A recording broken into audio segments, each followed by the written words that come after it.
The ocean offers a vast array of seafood, but not every dish is worth ordering. We consulted culinary experts on which seafood dishes they always avoid, and their insights might change your dining choices. Swordfish, when cooked correctly, is a flavorful and hearty choice. However, many experts, including Stephanie Sanfree, executive sous chef at Haleo Las Vegas, avoid ordering it at restaurants due to its high mercury content. As a large predatory fish, swordfish accumulates significant levels of mercury, averaging 0.995 parts per million, according to the FDA. This is higher than king mackerel 0.73 parts per million and big eye tuna 0.689 parts per million, making it one of the most mercury-laden fish available.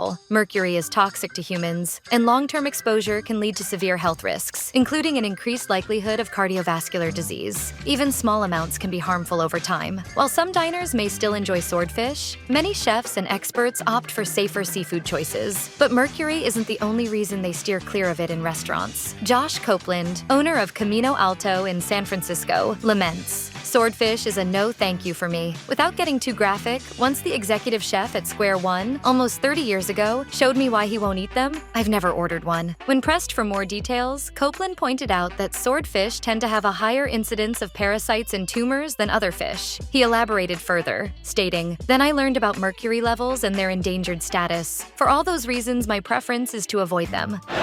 Is the swordfish fresh? It was when you started ordering. The 2020 Netflix documentary My Octopus Teacher showcased the remarkable intelligence and emotional depth of octopuses, leading many, including Richard Branson, to stop eating them. The business magnate shared his perspective with The Independent. "I can assure you that I've not eaten octopus since, and can't see how anybody could ever eat octopus again after seeing it." After watching My Octopus Teacher, Copeland stopped eating octopus entirely. Reflecting on the documentary's impact, he explained, "Sometimes a piece of art moves one to change the way they see the world. That movie, whether 100% accurate or not, did that for me." Octopuses are remarkably intelligent, capable of solving puzzles, escaping enclosures, and even showing playful antics. However, not everyone was swayed by the documentary. Celebrity chef Andrew Zimmern, while acknowledging their brilliance, confessed, "I still eat octopus. I love the documentary, but I think octopus is still delicious to eat, and I eat it." Tony In, executive chef of Kinjin, enjoys ordering octopus at restaurants, mainly because he finds preparing it himself to be a hassle. He explains, "I hate cooking it, but I love eating it, especially when it's done right, tender on the inside and crispy charred on the surface."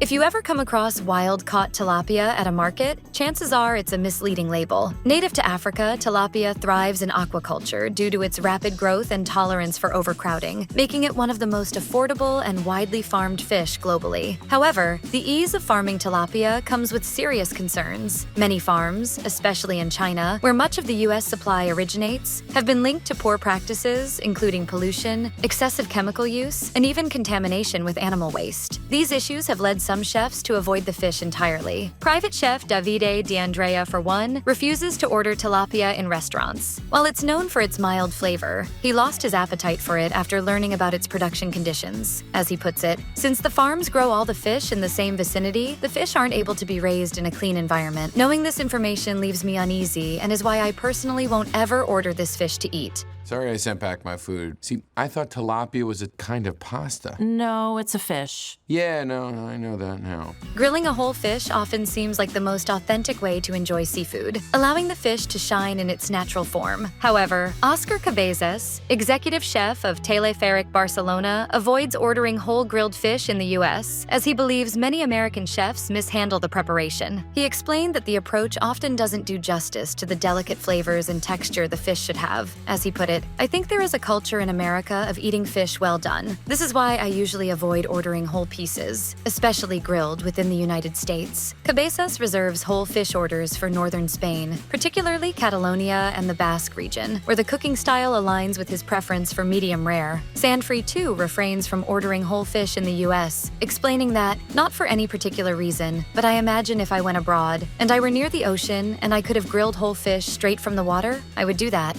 Anthony Bourdain was one of the first high-profile chefs to avoid mussels in restaurants, and he's not alone. Cabezas shares a similar stance, explaining, "I'm glad to agree with Tony. I usually don't order mussels. They are poorly cleaned and it is a mollusk that is usually quite contaminated." Sanfrey shares the same concern, always feeling a bit uneasy about mussels. She put it this way, "They are a low-cost item almost always with an exorbitant cost." Not all chefs share this perspective. Zimmern, for instance, acknowledges Bourdain's decision to skip mussels in restaurants, but points out that they appear in his own cookbook. For Zimmern, mussels serve as a barometer dish, a test to gauge a restaurant's quality and attention to detail. He explained, "Because they're so fragile, and because they can be so bad, I can tell whether or not a restaurant knows what they're doing by ordering the mussels. Mussels should be big and heavy and plump, and the meat should fill the shell, and if you're not getting that, then the restaurant's not doing their job." D'Andrea agrees that fresh mussels, when sourced and prepared correctly, can be a true delicacy. The key is ensuring top-notch quality.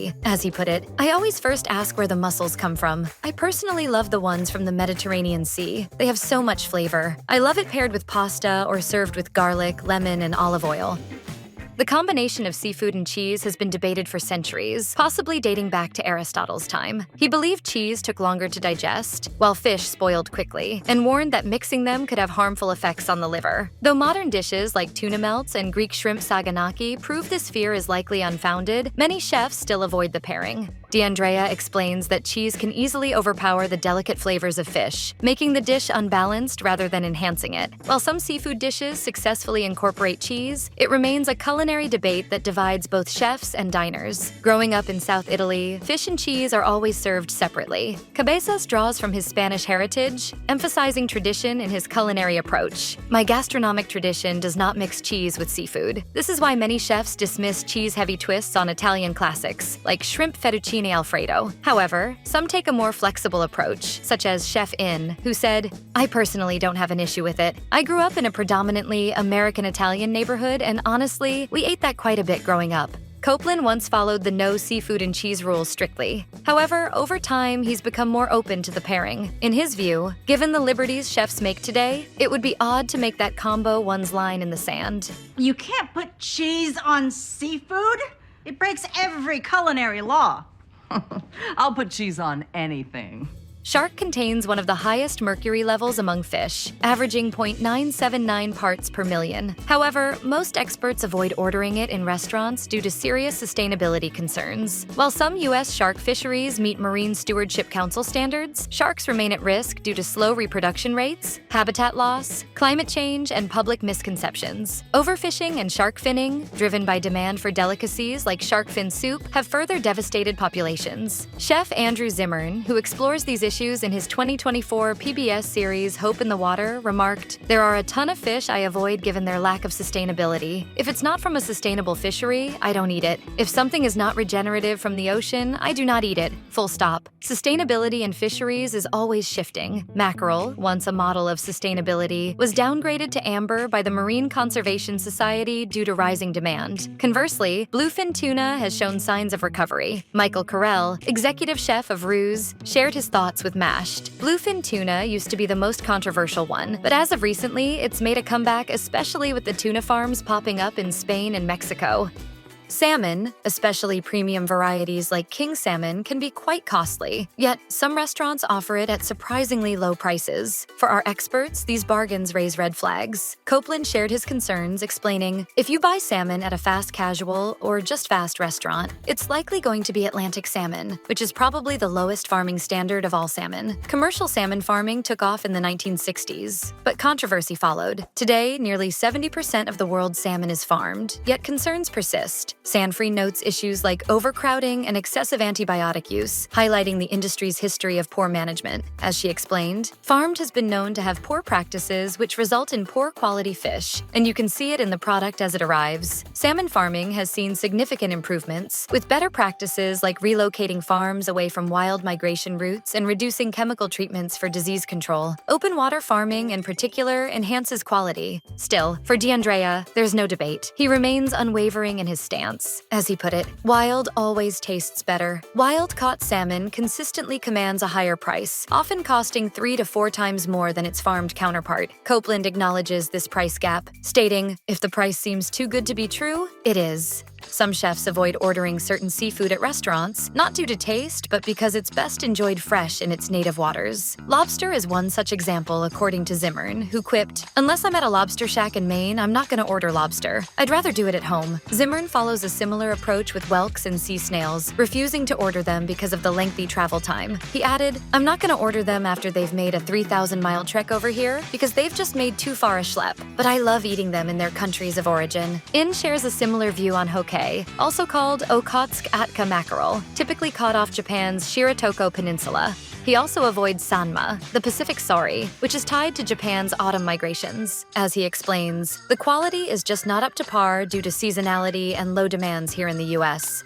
Sea urchin, once mainly found at sushi spots, is now increasingly featured on various restaurant menus. The surge in its availability can be traced back to a rise in the urchin population in California, caused by the loss of predators like sea otters. Despite its growing popularity, DeAndrea avoids ordering it in US restaurants due to the frequent lack of transparency about its sourcing, explaining, "I personally would never order that off a menu in the States because you don't know where it's coming from and the quality of the fish." Wait, are you telling me that I got food poisoning from eating bad sea urchin? If you have confidence in the restaurant's sourcing, contamination risks are lower. As Copeland humorously put it, "You earn trust by maintaining good practices on an ever-changing menu. If a restaurant has earned my trust, I'm all in, baby."